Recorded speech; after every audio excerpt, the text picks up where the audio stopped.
Yo, everybody out there. Welcome back to another installment of The Other Leg, Andy's Music Vault. It's been a while since I've done one of my own videos on my own channel. Nice to see you all again. Thanks for hopping on this very small, short but important video, an unboxing one. And it's been a while. And I've done a couple on here. Did the Elton, and I think we did another Who one. And we're doing another Who one today. Because last week saw the delivery of this whopper. It's so freaking heavy I can pick it up. The Super Deluxe edition of Who's Next / Lifehouse CD.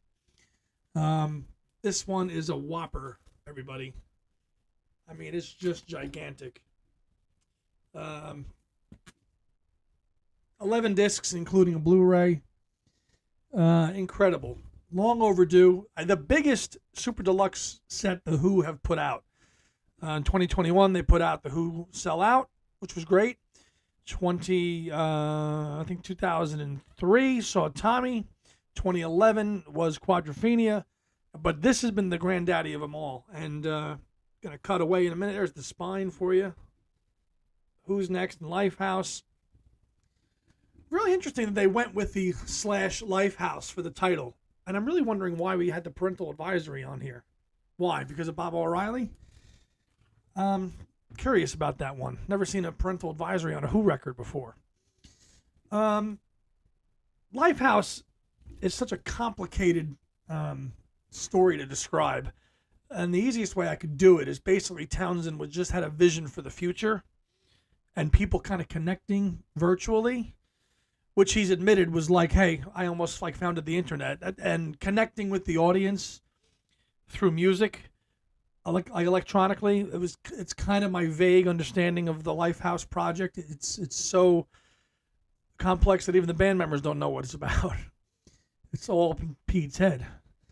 But obviously, this is the first time. Obviously, you had the Lifehouse Chronicles, which came out in 2000, which Pete released a box set of all his own demos, which was really super elite and hard to get back in the day. And then you had Lifehouse Elements, which was a sampler of all that. But now, some 20 some odd years later, we get a whopper of the box set of everything from there. And original album remastered. 2 discs of Townsend demos. 4th disc is the New York sessions at the Record Plant. 5th disc is Olympic Studios in London. Disc 6, singles and sessions. 7 and 8, live at the Young Vic. 9 and 10, live at the Civic Auditorium, the San Francisco show, which is the one everybody was clamoring for, that finally got released. And then a Blu-ray. 132 tracks, 100-page book, sleeve notes by Pete, essays, and this 172-page Lifehouse graphic novel, which has gotten a lot of attention on social media since the release of this. And then a couple of posters. A poster from Sunderland, UK, Denver, all from 71, the Rainbow Theatre. A tour program, 16-page, a 20-page Rainbow Theatre London program, buttons, and, printed photographs of the Who from 71. So, yeah, really looking forward to diving into this. There was a lot of configurations available on vinyl, too. I didn't opt for any of the vinyl. I opted just to get the CD. And, man, this is how it's done. Paul and team, take note. Right, let's get right to it. Break the seal, as they say.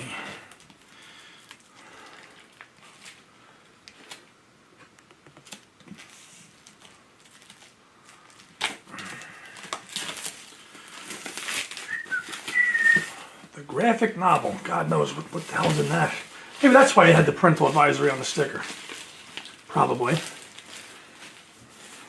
Well, we're not going to show that on camera. All right. Let's open it up from back to front. Lifehouse, the graphic novel. Looks like Pete on there. All right. A quick skim through here. Cartoons. Comics. Okay. Of which make no sense to me right now, but maybe later. Again, as I said at the beginning, Lifehouse is a concept It's really kind of difficult to understand to begin with, but the music's great. Ha-ha! Come to Papa. Here we go. Super Deluxe Edition. Classic period era photo. This is just the book, I'm sure. Look at this, an addendum. Looks like there was a, okay. So there was a typo, so they threw an addendum in. Okay. Quick scan of the pages here. This is probably all the notes and everything about the album. Again, as you always see in these box sets, tape boxes. Oh, there's Mr. Kit Lambert, the inspiration for Pete in the early days, and Tommy especially. Okay. Some stuff on the ARP synthesizer. Detailed notes on the tracks, as usual. Yeah, tape boxes. One thing that these box sets always reproduce is the front of the tape boxes. And here's one from Olympic. Join Together, Relay, Long Live Rock, Put the Money Down, Is It in My Head? Ooh, some Quadrophenia tracks. Love Rain or Me. Who the hell's that?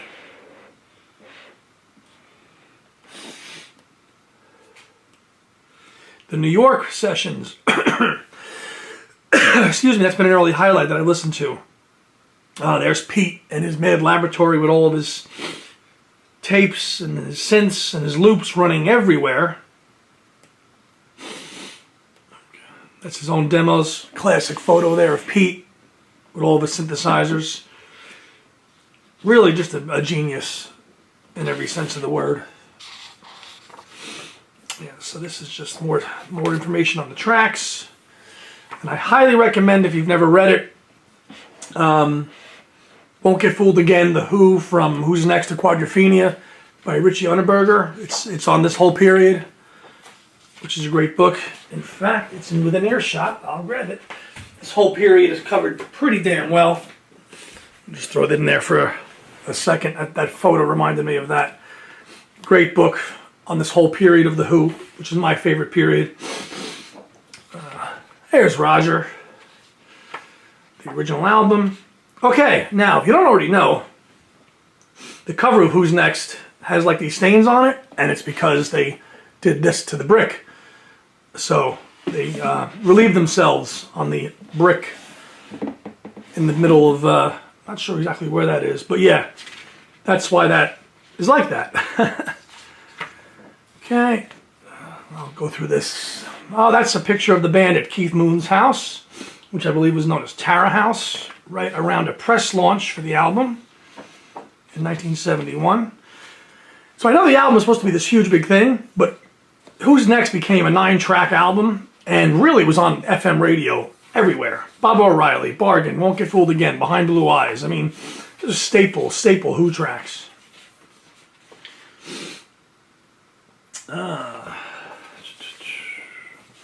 There's Pete again. That was a nice shot of Pete and his family at the time.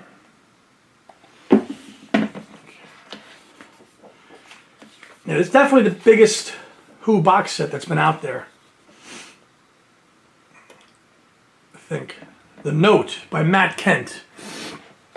Matt Kent, for those of you who are Who fans, is a big Who historian and archivist and compiles all the Who stuff for them. Yeah. Yes, we went back to front with the book. We'll check that out in detail, of course, in time. Okay. It's funny, the whole thing, excuse me folks, I'm sniffling because I've got the allergies that bothering me. The whole concept of Who's Next all kind of ties back down to the song Pure and Easy, which didn't even make it onto the album. There once was a note, Pure and Easy, and it didn't even make it onto the whole album originally. So it's funny that the initial germ of the idea of the project for it is a song that didn't even make the finished thing, which is crazy. So this part of the box set here obviously is the discs. This is Who's Next discs 1 through 6. 1 through 6, my own. Okay, pocket folds as they do these days. Disc 1, the original album. Disc 2, Townsend's Demos. And 3, Townsend's Demos. Discs 4, 4 is the New York plants, the New York sessions. 5 is Olympic Sound in London, and 6 is the singles and sessions. So you have some stuff that eventually appeared on Odds and Sods, like Postcard, Now I'm a Farmer, and a few other tracks like that, Long Live Rock. So that's kind of the Odds and Sods section of this set. 7 through 11 is the next bundle here with the spine. And we've got the Young Vic Part 1, the Young Vic in London Part 2, the Civic Auditorium San Francisco show, which is 2 discs, disc 1 there and disc 2 there. And the one that's caused a lot of controversy is the Blu-ray DVD only of the new album. So this is the Steven Wilson remix, which is only available on Blu-ray. A lot of Who fans and music fans are a little ticked off that it was not available as a CD. It's only available as a Blu-ray. So to hear the true 5.1 Steven Wilson remix, you've got to get it on the Blu-ray. So be anxious to hear this one as well. And there's the iconic cover again, right there. Now I think the last bit of the box to show is, I guess, the memorabilia bit, which is all this stuff here, which is in this kind of cardboardy type thing. Memorabilia, as something slides out. Ooh, pins. So let's open it up here. Okay, so we got 4 pins that come with it right there. Okay, Who, a little backstage pass button, the album, and of course Keith there on that button, dressed in drag, hard to see, I know, probably. And it's nice they've taken tickets and reproduced them on the cover of this. The Who headlining with, at the time, an unknown Genesis. Oh, for how much? 25 and 20. Whew. At the University of Kent Students' Union. Who wouldn't give their left arm to go to that show? That's cool. So they reproduced a bunch of tickets here on the front. The James Gang. Interesting to see who else they were on the bill with back in the day. Pretty cool. Let's open her up. Take a look. Okay, so this is all the extra goodies that they threw in here. So we've got the photograph reproduced here. Ooh, a little damaged, obviously.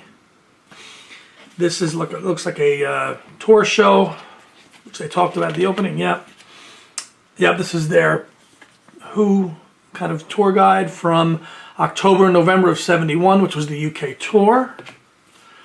Here's the program for the Rainbow concert, which was the 4th and 5th and 6th of November of '71. And the Rainbow Theatre, if you don't know, was just a legendary venue in London. Lots of famous concerts there. Eric Clapton, The Who, Yes as well. So, yeah, many bands played there. Always so cool to look back and see the ads on here. Totally reproduced, which is nice. That's very cool. This looks like some posters, which probably definitely won't hang, but I'll just keep them in the box as well. See the whole view there for you. The Rainbow, this is the poster advertising the Rainbow concerts as well. Tickets, £1.50, £1.25, and £1 or 75p or 50p on the door. Got a couple other ones here. Let's see. Okay, this looks a big one. 7th of May, The Who. Where at?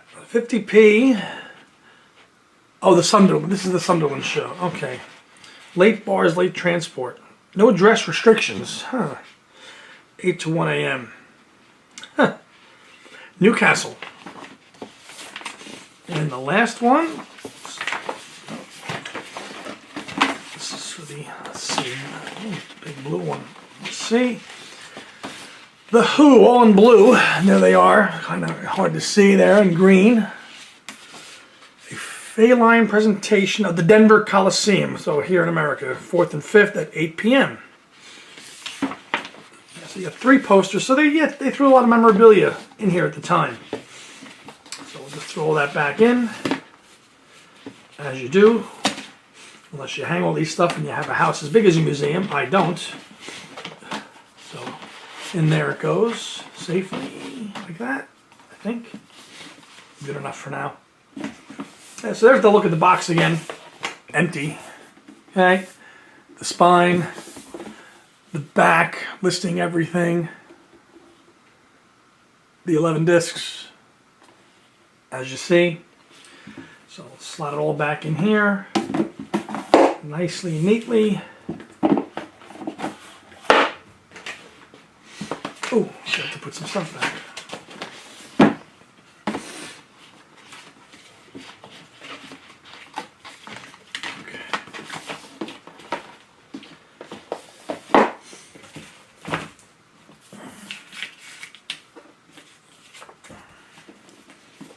And, oops, flew away on me. Come on. These things weigh a ton.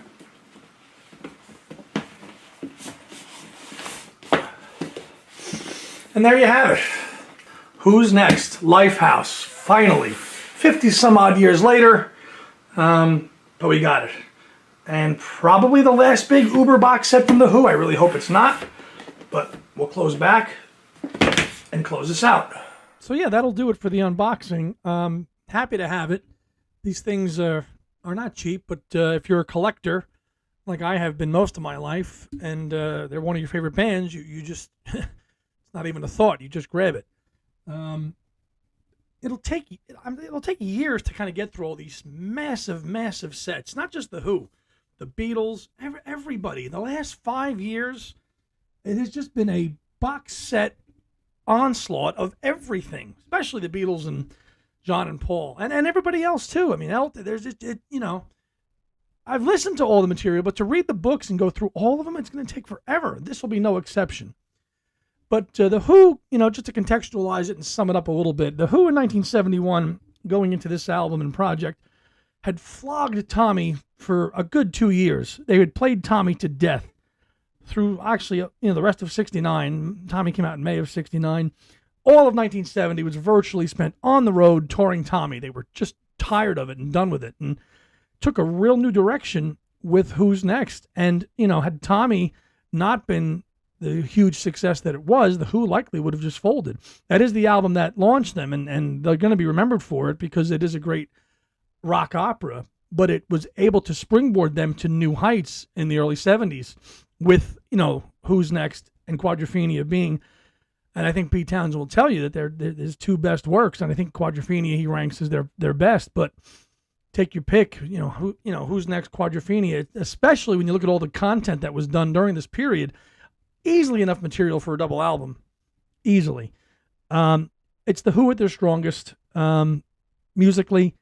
Moon, he still had it for Quadrophenia, but this is the apex of The Who, really.